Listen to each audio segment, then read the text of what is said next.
Tuesday is Choose English Day. From 1 p.m. to 4:20 p.m., join your equipped and efficient elementary English tutors as they bring fun and exciting learning in the world of English. Let us help make your educational journey in English easier and simpler. Every Tuesday, 1 p.m. to 4:20 p.m. Only here at ETUlay official Facebook page and YouTube channel. Don't forget to like and subscribe.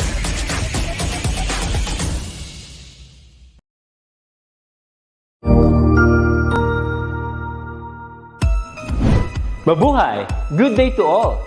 I am your tutor Madge. Welcome to ETUlay, a free online tutorial, an initiative of the Department of Education, Information and Communications Technology Service, Educational Technology Unit, ICTS EdTech. This program is aimed at helping and assisting learners from kindergarten, senior high school, ALS, Alive and SPED learners. Aside from answering the modules, the ETUlay is offering programs which you will surely look forward to. Together with our parents and teachers, the ETUlay will bridge the gap where difficulty and ease meet in learning new knowledge and skills. So, let us prepare our modules, pen and paper. Ready your mind to see and hear worthwhile and interesting lessons. Let us now study and learn, together with our volunteer online tutors. Tara na!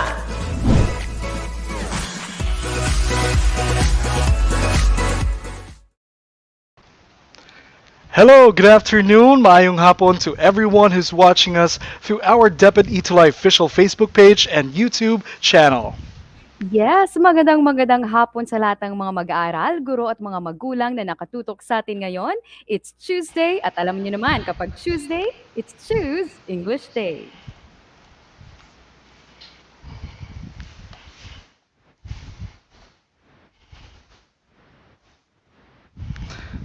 And, syempre, still on screen ang inyong alas sa English 4, this is Tutor Ace. At ako naman po ang inyong katuwang tungo sa karunungan, this is Tutor Ann, all the way from the land of sweet surprises, Negros Occidental. And of course, still seeing and believing the champions in you. We are your online tutors for English 4. Alright, so Tutor Ann, magandang hapon sa iyo. Na-miss ko kayo nung last week. I would have wanted to be there kasama yung mga champion learners natin. And speaking of which, simulan na natin ang ating 1-minute shoutout sa ating mga champion learners ngayong hapon. Alright, so let me start with eto, nangunguna sa ating comment section, Zaira Akia Aguyan Juliano. Hello po. Grade 4 Uranus from San Pedro Villa Concepcion Elementary School. We also have here Yana Rain Leonardo from watching from Tilapayong Elementary School. Hello, Yana Rain. And we also have here with us Eileen Okut. Good afternoon din. McPrince. Hello. Good afternoon din sa iyo. Sino pa ba dyan? Tutor Ann. Well, Tutor A is as at the moment, parang yung iba nating mga tuties siguro will be coming in late. That or is later correct. Pa, di ba? But good afternoon sa muli. Kina Zaira, Yana, Eileen, McPrince, go ahead and tell your other classmates to join us this afternoon at nang marami-rami din yung ating mga kakasama ngayong hapong ito. And of course, we have Loton Evangelista III, Tutor A. Hello. Yes. Grabbing this opportunity also, Tutor Ace, of course, to greet our co-teachers here at EB Magalona National High School, especially to our OIC principal, Ma'am Gloria Gustillo, and of course to our public schools district supervisor, Sir Bong, and of course, our DepEd TV Nag-Oc team na nandito ngayon sa ating studio, Sir Rafi, Miss Joy, Sir Junray, Miss Ting, and Sir RV. Good afternoon. At sa kay Sir Ike, baka napapanood niya tayo. Andyan siya sa Manila. Sir Ike, hello to you. Hello, Sir Ike. Enjoy your stay there. Nasa Cavite siya ngayon, di ba? Yes, I guess so. Ayun. Alright, at eto din, syempre, pasasalamatan din natin Ma'am Merwin Sese sa patuloy na pagsuporta sa ating ETUlay program. And we also have here, if I may include you, Ryan, Clint Tabieros. Good afternoon din sa iyo. Okay, sige. Let's proceed na with our tutorial session for this Tuesday afternoon. At syempre, we have this reminder para sa ating mga champion learners. Always show respect. Especially sa ating comment section there. Alright? And ano pa ba yung dapat nilang gawin?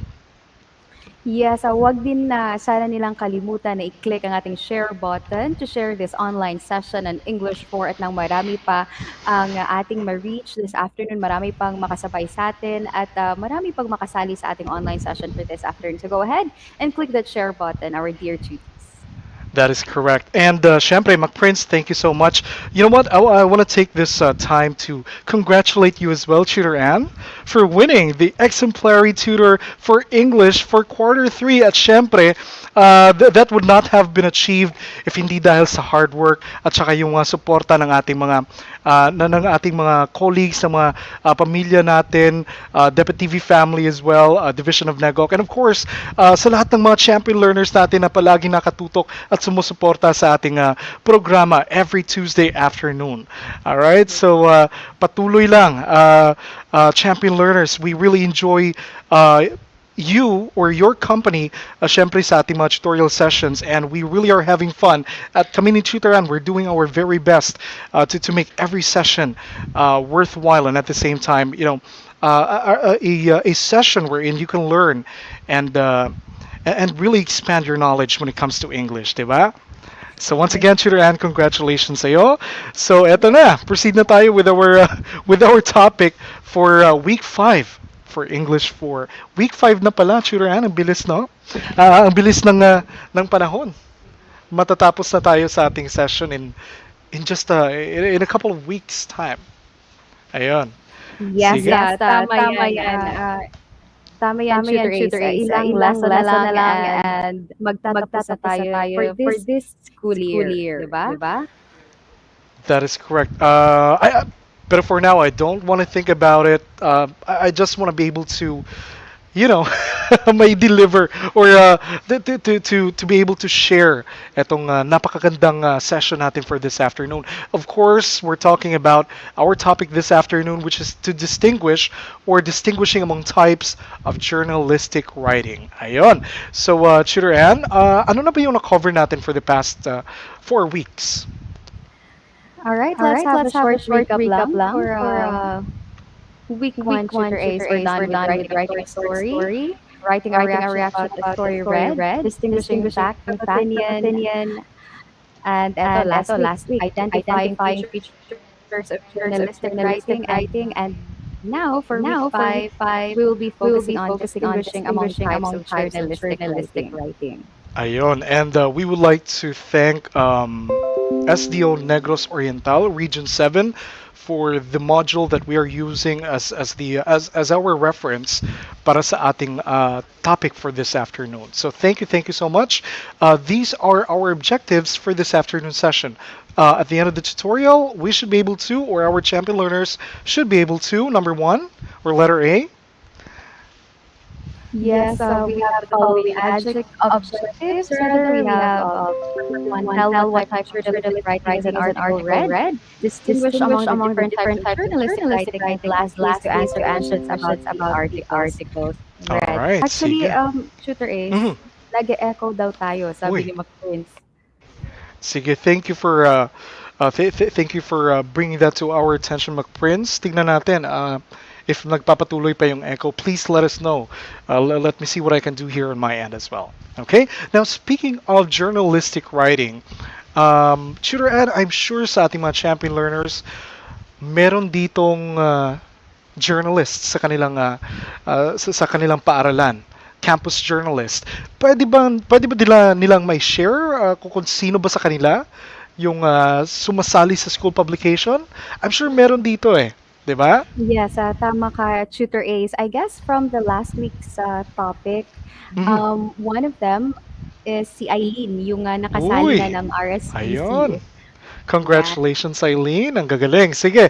So, Eto, we have this activity for you this afternoon. Sige, proceed na tayo. Here are the directions. Tell which source of information is being described in each item. Now, we have three options flashed on your screen right now. Meron tayong dictionary, book, and newspaper. Okay? So all you have to do, identify the source of information being described in each item. Number one, Chidoran. All right, for number one, Ben is trying to look for the definition of catastrophe. What source should Ben use? So tatlo yung pagpipilian nyo kanina. We have the dictionary, we have the book, and last is the newspaper. So among those, from the choices given, ano yung kailangan ni Ben when he wants to find the definition for catastrophe? Eto, we already have answers here from our comment section. We have Heavenly Heart. Hello, Heavenly Heart. McPrince, Eileen, Clyde. Hello, Clyde. Margaret, and pretty much everyone in the comment section answered dictionary. Is that the correct answer, though? And the correct answer for number one is, of course, a dictionary. Yeah, all right. Sige. Number two, it is a medium for recording information in the form of writing or images, typically composed of many pages bound together and protected by a cover. All right. Sige. Ano ba yung dinidescribe for number two out of the three options that naibigay namin kanina? Yes, for number two, Tutor Ace, ito na yung mga sagot ng ating mga tuties from Heavenly, Clint, Margaret, and Gian. Sabi nila, for number two, the answer is book. Are they correct, Tutor Ace? All right. For number two, the answer is indeed book. Ayan. Congratulations. And number three. Number three, a source of information where we can see headlines, obituaries, and editorial.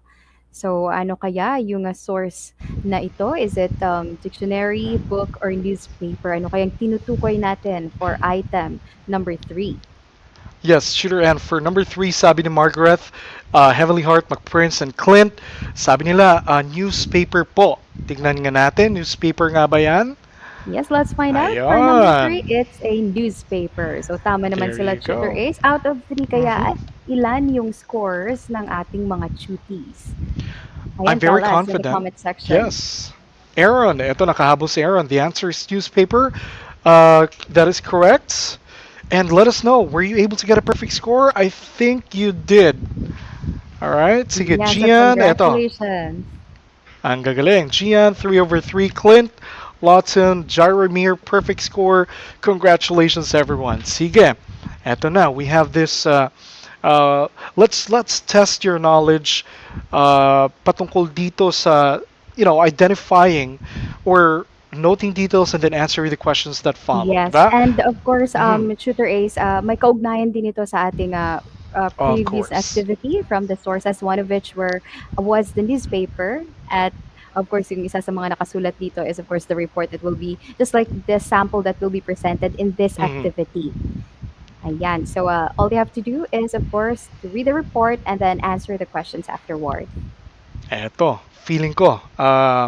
Nakita mo yung TikTok na sinusunod nila yung nagbibigay sila ng news or nagdi-deliver sila rather ng news.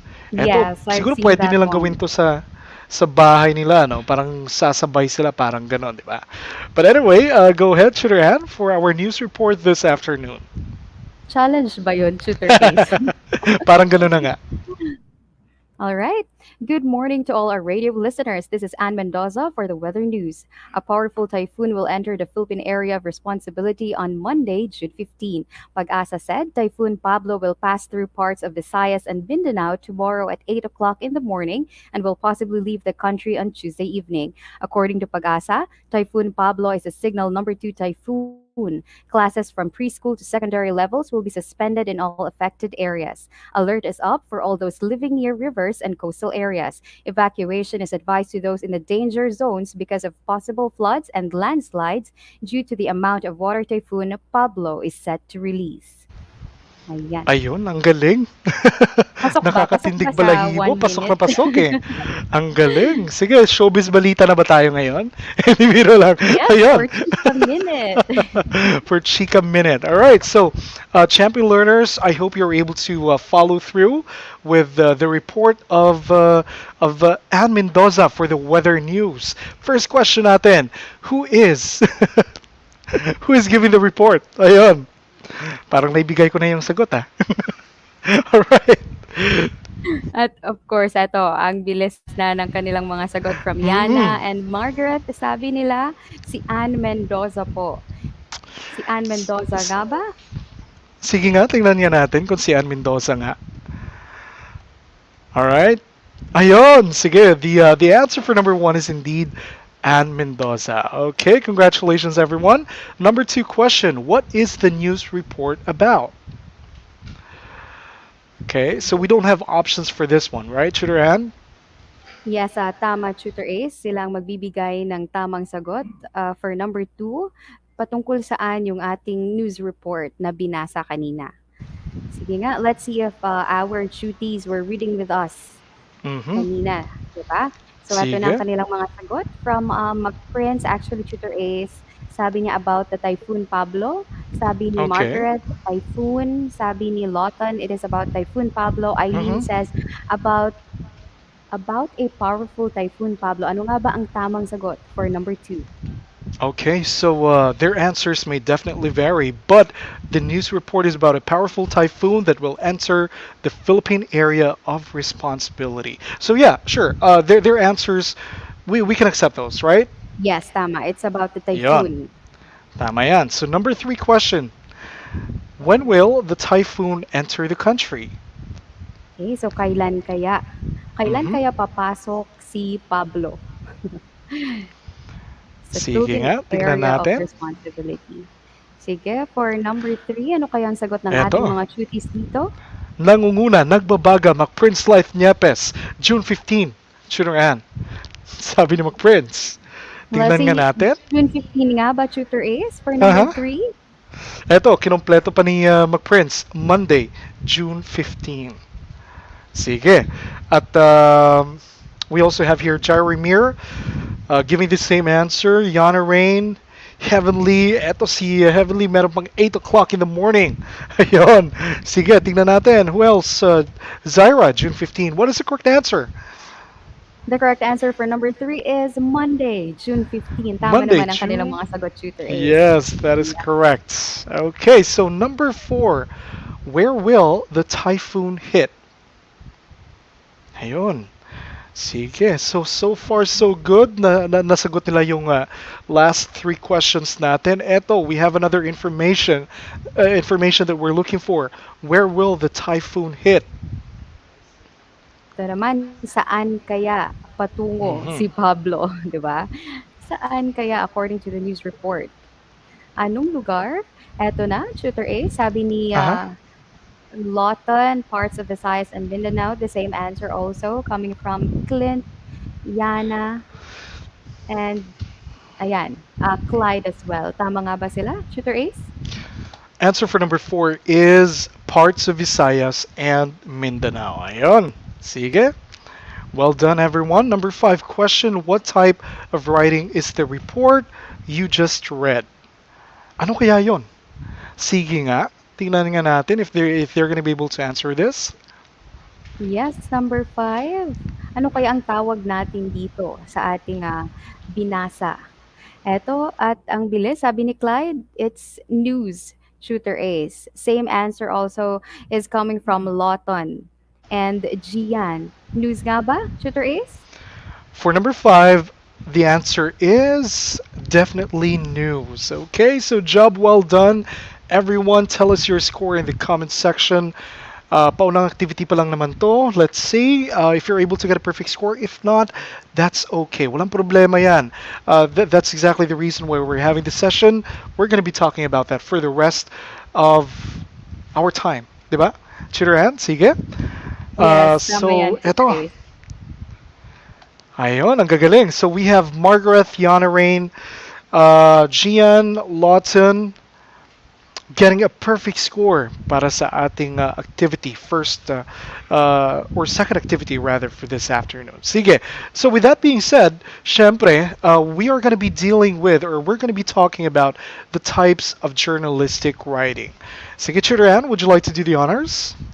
Yes, last time we have tackled about the features of journalistic writing. Ngayon naman ay isa-isahin natin yung mga iba't ibang the different types of journalistic writing rather. So sisimulan natin with the news. This is defined as any new information on a current event or unusual situation that has meaning to a set of readers. So alam naman natin na isinusulat ito patungkol sa mga current events sa ating community, 'di ba? But we also have like local news, the international news, or the national news. So when retelling news reports, remember to include answers to WH questions: who, what, where, when, why, and how. And of course, dahil time-bounded ang ating news, 'di ba? Last week I have mentioned that yung balita mapapani siya kapag matagal na, 'di ba? So kailangan you have to write about something that has happened recently. Ayan. That is correct, Tutor Anne. And if I may add, this is a different type of journalistic writing. But if I may add, kung naalala nila yung article kanina na binasa mo, yung questions that followed were WH questions, di ba? Who, what, when, where, why, and although the how wasn't, I believe the how was also included in there. But the point is, dun sa news report na yun, we were able to find answers to these questions. So dapat nilang tandaan yun, di ba?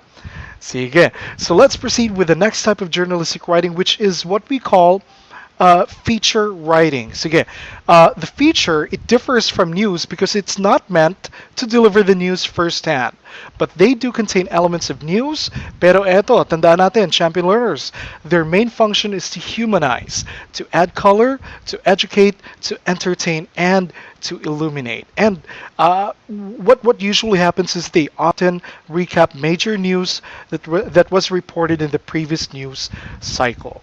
Okay, sige, let's proceed. Yes. In Mhm. other words, Yes, go ahead. Tutor Ace, yung feature natin, it gives like the background details about a certain news. Kumbaga, yung news natin is brief and straightforward. However, yung feature naman is the detailed one. Yes, Diba? mas nagkakaroon ng body yung istorya, di ba? Parang ganon.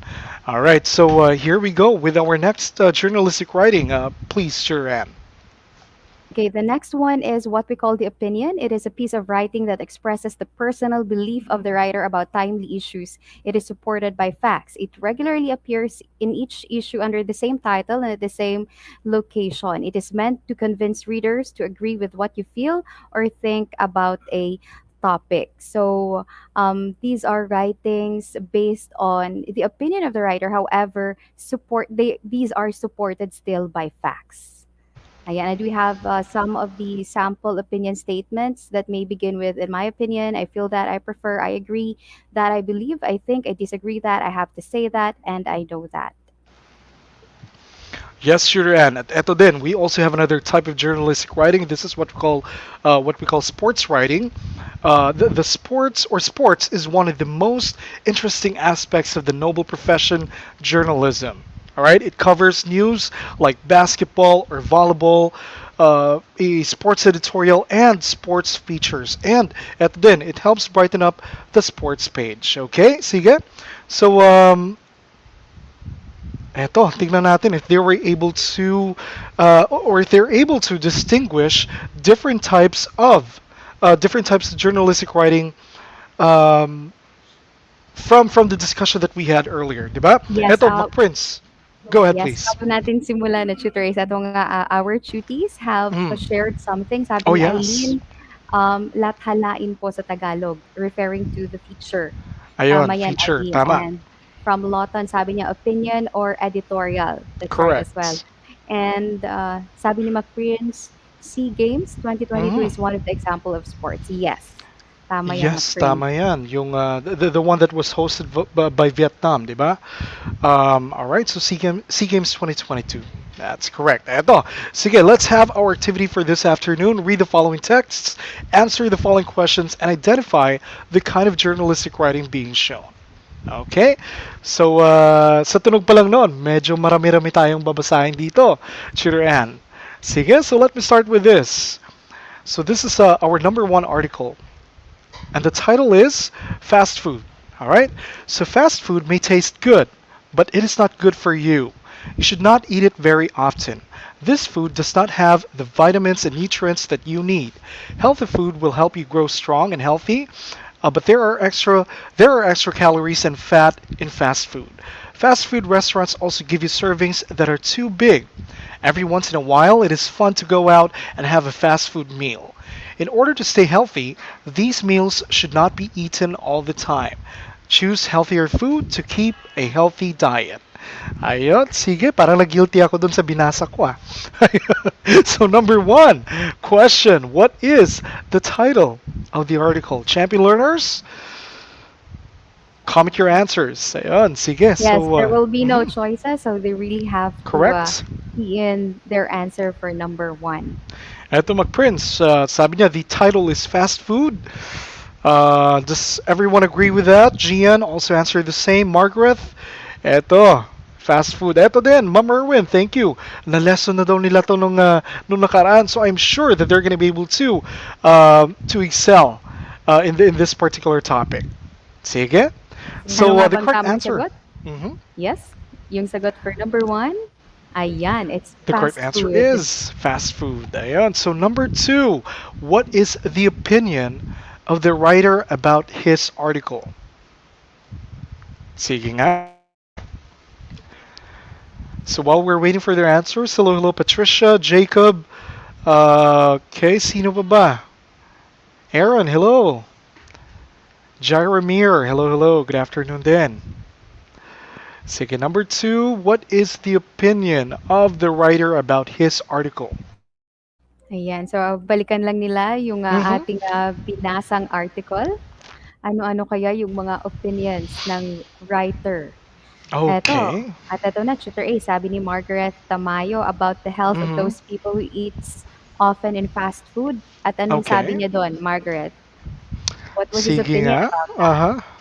Sabi naman ni McPrince, fast food may taste good, but it is not good for you, and you should not eat it very often, which is tama naman. Tama Tama naman naman. si McPrince, yes. Mhm. And Sige. eto pa, sabi ni Lawton, we should not eat fast food always and keep a healthy diet. Andyan ba?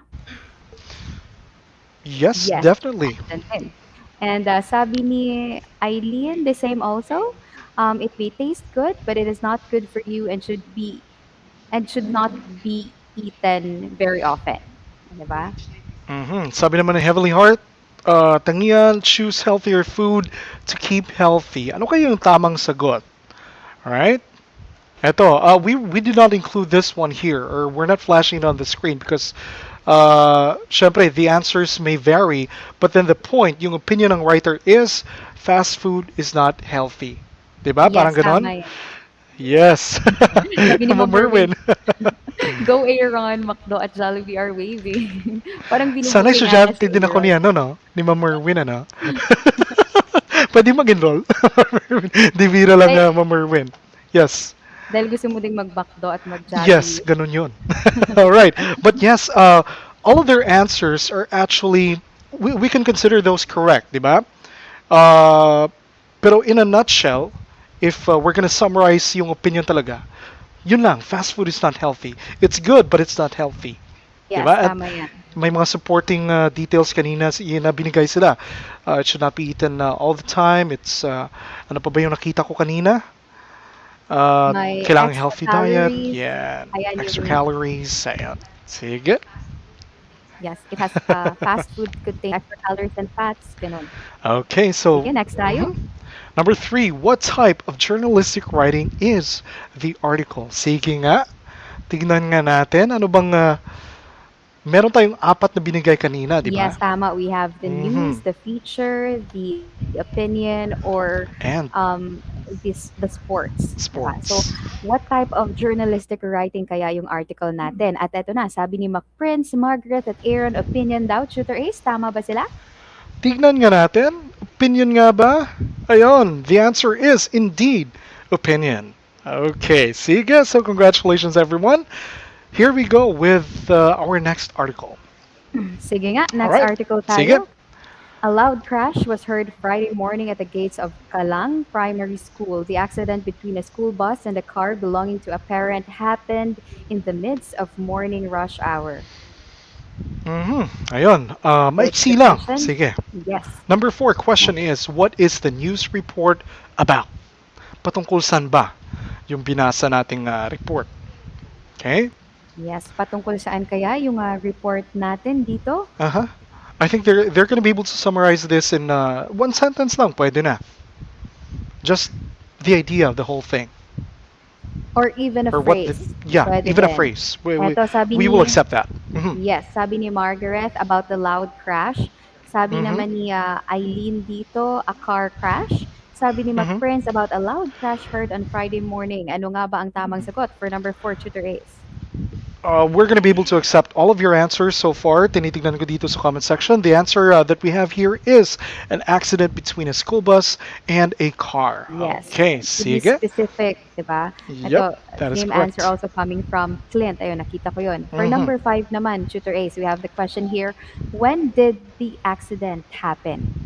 Yes. Kailan nangyari ang aksidenteng ito? So According to the kanina, article. yeah. So kanina, for number 4, the question was what? The news report or the answer to the question what happened?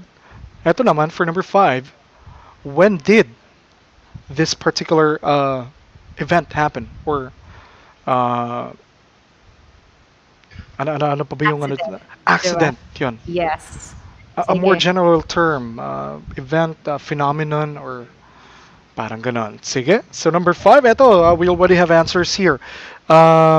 Friday morning, sabi ni Lawton, heavily heart happened in the midst of morning rush hour. Friday morning, eto, sige, tingnan nga natin. Number 5, For the number correct answer 5, is Friday morning. Friday Ayan. morning. Tama naman silang lahat. Tama naman. Tutor Ace. That is Yes. correct. Specifically, Friday morning. All right. Number 6, what type of journalistic writing is this article? I think they already have the clues, diba? We have the Yes. answers to what? So, pabilisan na lang ng pag-type ng kanilang Tama. mga sagot dito for number 6. Is it news, Correct. feature, opinion, or Mhm. sports? At eto na nga, we have answers already coming from Clint, McPrince, Lawton, Heavenly, and Gian. Sabi nila, it's news. And the answer for number 6 is, of course, Definitely. news. Yes, tama yan. Eto, we have our next article. Okay, so basketball is a team sport in which two teams, most commonly of 5 players each, opposing one another on a rectangular court, compete with the primary objective of shooting the ball through the defender's hoop. It is a very popular sport worldwide, played with a round and usually orange or orange-brown ball that bounces. Basketball players mainly use skills such as dribbling, shooting, running, and jumping. Sige, question number 7. What kind of sport is mentioned in the article? Okay, ano kaya yung sports na ating tinalakay dito for number 7? Mm-hmm. What is your answer, our dear cuties? Sabi ni Clint? Yes. Yep. Basketball daw, sabi ni Clint. Yana Rain also answered the same. Eileen, McPrince, basketball. Lawton, basketball. What is the correct answer for number 7? For number 7, of course, the correct answer is basketball. Number 8. Ayun. Number 8 naman tayo. What type of journalistic writing is this article? So very easy lang. Very, Of very course. easy. Yes, is it news, feature, opinion, or sports? Ano kaya? What type of journalistic writing is the article that we just read? At ito na ang kanilang mga sagot, Tutor Ace, from Margaret, McPrince, Yana, Clint, Heavenly. Sabi nila, it's sports. Tama ba sila? For number 8, yes, the correct answer is indeed sports. Okay, so congratulations, everyone. Here we have our next article. This was actually taken from the Wall Street Journal. Okay, so Tutor Ann, please do the honors. Yes. Sige. The Wall Street Journal, dear reader, on a beautiful late spring afternoon 25 years ago, two young men graduated from the same college. They were very much alike, these two young men. Both had been better than average students. Both were personable, and both, as young college graduates, are or were filled with ambitious dreams for the future. Recently, these men returned to their college for their 25th reunion. They were still very much alike. Both were happily married, both had three children, and both, it turned out, had gone to work for the same Midwestern manufacturing company after graduation and were still there. But there was a difference. One of the men was a manager of a small department of that company, the other was its president. All right. Ayon. So Yes. number 9 question, Tutor Ann. Who are being compared in the article? Sige nga. What's the answer for question number 9? Okay, sino kaya yung Mm-hmm. sino, dalawa. So, sino kaya yung ikinumpara na? Parang naglag ako doon. Oo. Ito, Sa sabi ni, signal siguro. sabi ni, ni Yana Lawton, Clint, it's all about the two men. Sabi ni Clint, two young men who graduated from the same college. So, ano nga bang tamang sagot for number 9, Tutor Ace? Well, the correct answer that we have here is two young men who graduated from the same college. Ayun. So, Tama. so far nakuha nila. They were able to get the correct answer for number 9. So, number 10 question is, what type of journalistic writing is this article? Sige nga. Yes. Is it news, feature, opinion, or sports? What type of journalistic writing is this? Mhm.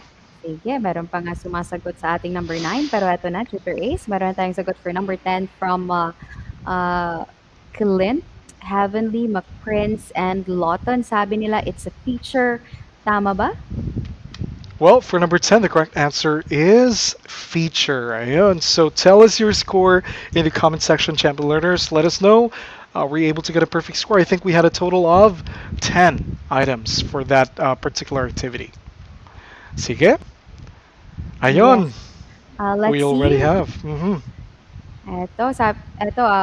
Margaret got 10 out of 10. Perfect score also si Yana, Clint, Lawton, and sino ba ba? Patricia. And then Jermer got 9 out of 10, the same with Gian. But regardless, di ba, Tutor Ace, sa mga naka-perfect at Mhm. hindi man naka-perfect, still, you did a great job for doing this activity with us. All right, sige. So proceed na tayo with our next activity here. Ito yung directions natin. So all you have to do is read the following texts and answer the following questions and choose only the letter of your choice. Sige, Tutor Eto. Ace, I don't know Mm. if it's just with me or hindi ko Yeah. lang talaga nakikita yung presentation natin at the moment. Yes, I believe we're going to be able to see our presentation in a very short while. Eto, sabi ni McPrince na wala po, but while we are waiting for our presentation to come Mm. back, to return, grabbing this opportunity again, of course, Tutor Ace, na magpasalamat sa ating dear tuties for the recognition that we have received sa ating recently concluded na quarter 3 recognition. So maraming salamat again sa patuloy na pagsubaybay at pagtutok sa amin ni Tutor Ace tuwing hapon. So all these recognition, of course, we're given because of you. Ayan, so malaking heart Yes. para sa inyong lahat. Puso. Ayan, para sa inyo. All right. So here we go with, I believe the presentation is already flashed on your screens. The first article that we have here, let me read this one real quick, but I'm sure that they're going to be able to answer this one right away. Go ahead and answer in the comment section. Two pupils receive awards. Ana Gonzaga and Grace Ramos, both grade 4 pupils of Tandang Sora Elementary School, were awarded gold medalists for their honesty during the celebration of Buwan ng Wika. The said pupils returned a bag containing 10,000 pesos, a cell phone, and other valuable items to the principal's office. The bag, owned by an American tourist, Golda Prince, was left at the canteen when her group visited the school. The children found the bag and immediately brought it to the principal to help them find the owner. Miss Prince was very happy that her bag was returned and praised the children for their honesty. Sige, question number 1 is what is the news report all about? And we already have answers, Tutor Ann. Yes, meron na tayong sagot habang ikaw ay nagbabasa, Tutor A. Sabi nila, we have here, Mm-hmm. ayan, babalikan ko muna sa taas. Actually, we have, okay, Yana, Jermer, Patricia, Gian, Jacob, they all answered C for number 1. Actually, the same answers coming from our tuties Mm-hmm. here. At eto na nga, ang tamang sagot for number 1, it's C. It's about two pupils receiving awards. Ayan. Ayan. So here Number we 2 go tayo. with question number 2. I think in the interest Bago of yan. time, yep. Yes, bago yan, babasahin muna natin ito. Tutor is my favorite Sure. sport and unquestionably is swimming. I learned swimming when I was 6 years old, and my parents tell me that I took swimming like a fish takes to water. There are several reasons why I prefer swimming over all other sports. However, the topmost remains my love of water. Besides, swimming does not require expensive gear, a swimsuit and a pair of waterproof goggles, and you are set to swim. Ayan. So meron na tayong mga sagot with the question here, what type of journalistic writing is this? Is it news, opinion, feature, or sports? At ano nga Sige. bang sagot ng ating mga tutors for number 2?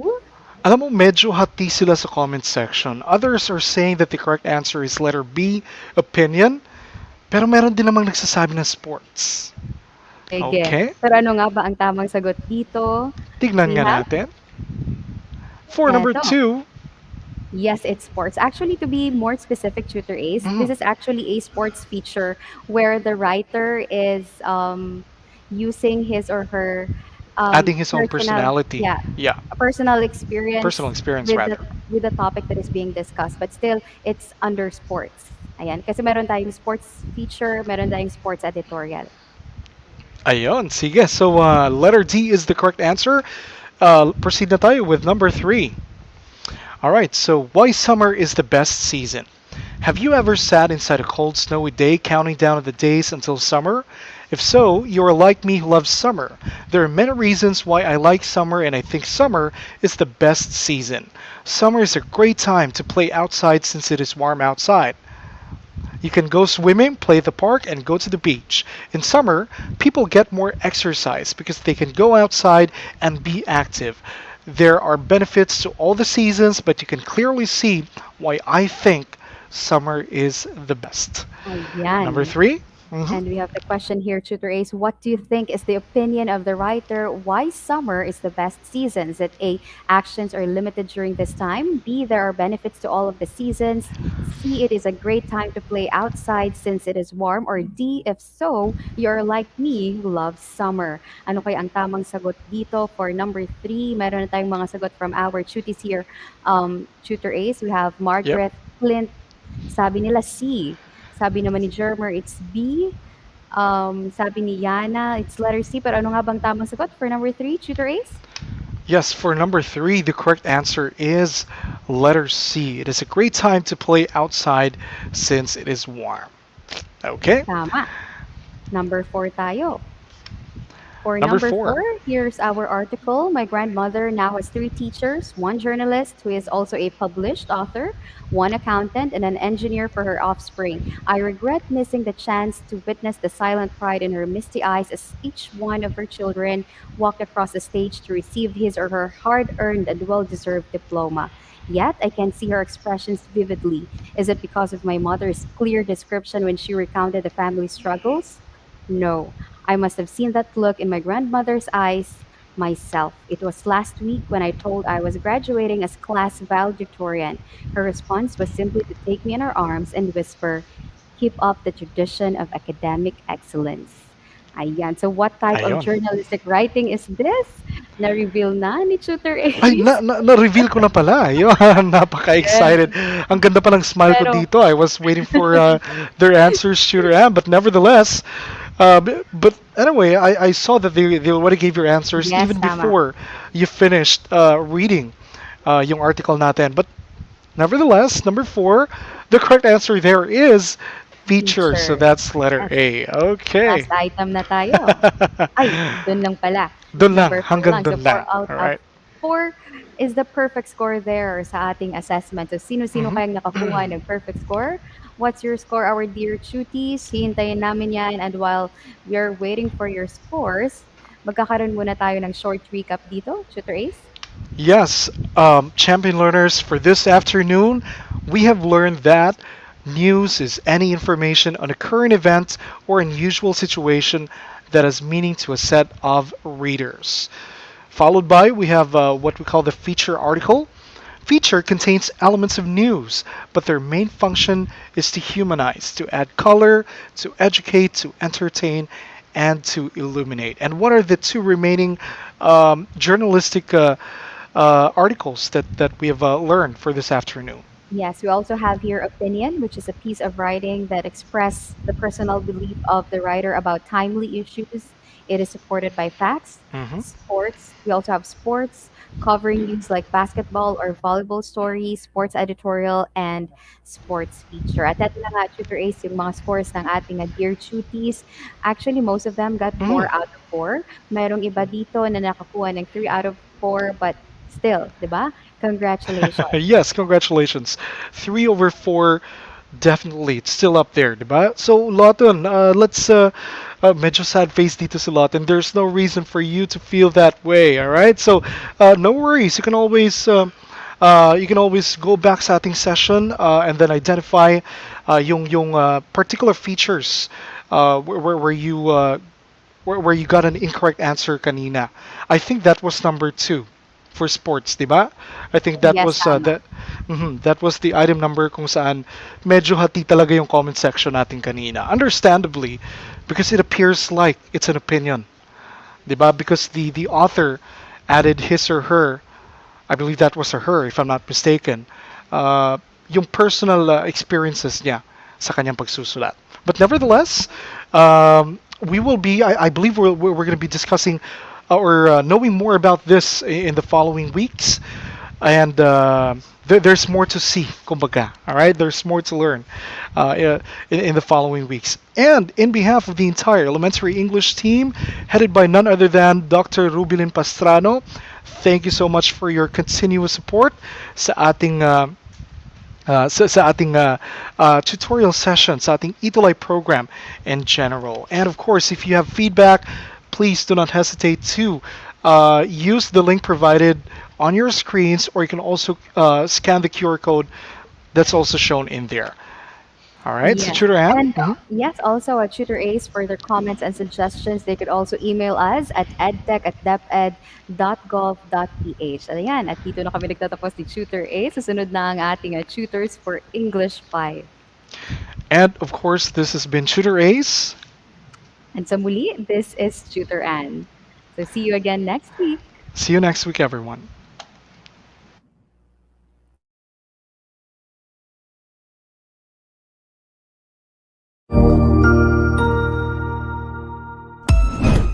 Ang husay naman! Natapos mo ang iyong tutorial session kasama ang iyong mahusay na ETUlay tutor. May bago ka bang natutuhan? I-share na yan gamit ang hashtag ETUlay Level Up. Huwag aalis ha, dahil may susunod pang programa na pwede mo ring panoorin at salihan. Dahil naghihintay na ang iyong mga tutors. Happy learning dito sa ETUlay!